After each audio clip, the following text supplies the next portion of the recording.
তা হচ্ছে আমরা রাজনীতিতে গুণগত পরিবর্তন চাই। যে রাজনীতি হবে জনগণের জীবনমান সহ ভাগ্য উন্নয়নের জন্য, যে রাজনীতি হবে না নিজের আখের গোছানোর জন্য। রাজনীতির প্ল্যাটফর্ম কোনো ব্যবসায়িক প্ল্যাটফর্ম নয়।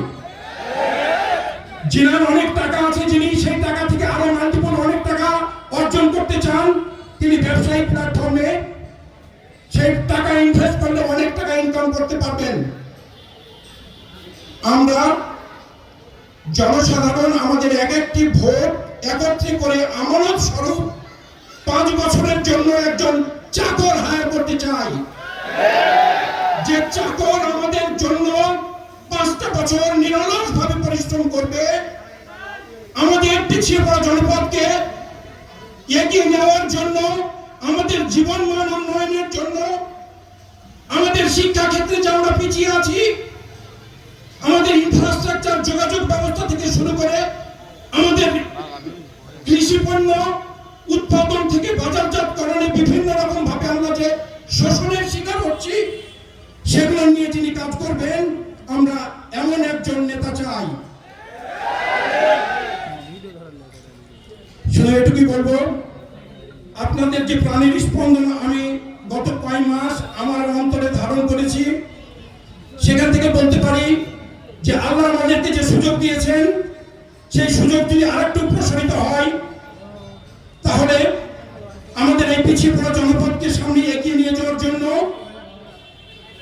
আপনারা জানেন যে বিএনপি প্রণীত 31 দফা, সেই 31 দফা অনেক বিস্তারিত পরিকল্পনা থেকে শুরু করে আইন প্রণয়ন থেকে শুরু করে সেই পরিকল্পনাগুলোকে বাস্তবায়ন করার জন্য কিছু দক্ষ অভিজ্ঞ রাজনৈতিক নেতৃত্ব প্রয়োজন।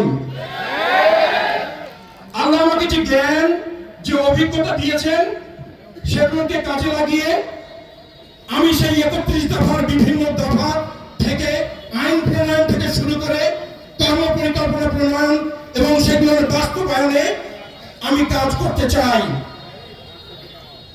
পরিশেষে শুধু আমি একটু বলতে চাই, প্রাথমিকভাবে যিনাকে মনোনয়ন দেওয়া হয়েছে, আমরা বিএনপিকে আমাদের প্রাণের চেয়ে তো ভালোবাসি, আমরা ধানের শীষকে আমাদের প্রাণের চেয়ে তো ভালোবাসি।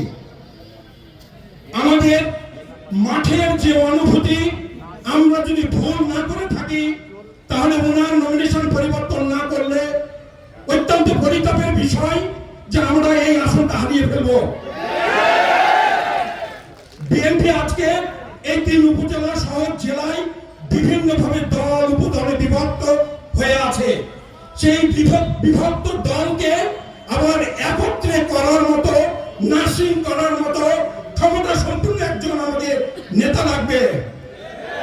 যিনাকে নমিনেশন দেওয়া হয়েছে, উনি আসলে প্রচন্ড একজন দাম্ভিক মানুষ।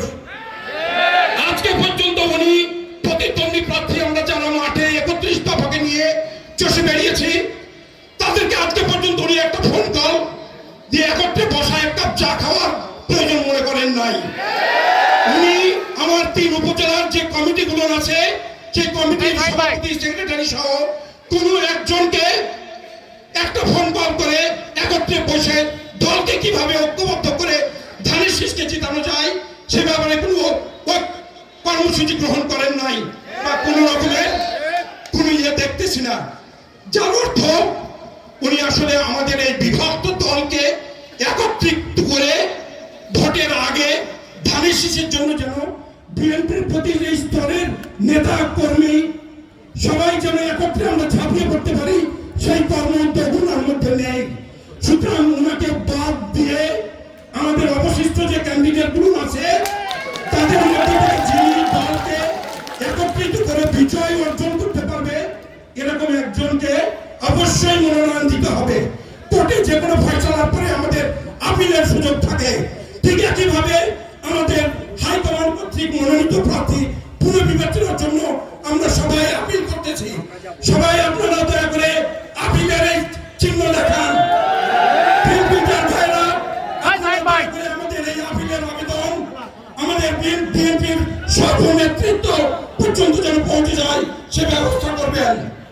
আমার কথা আর না বাড়িয়ে ইনশাআল্লাহ আমরা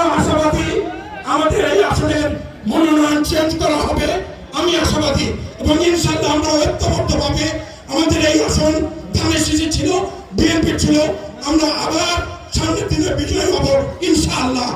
ধন্যবাদ।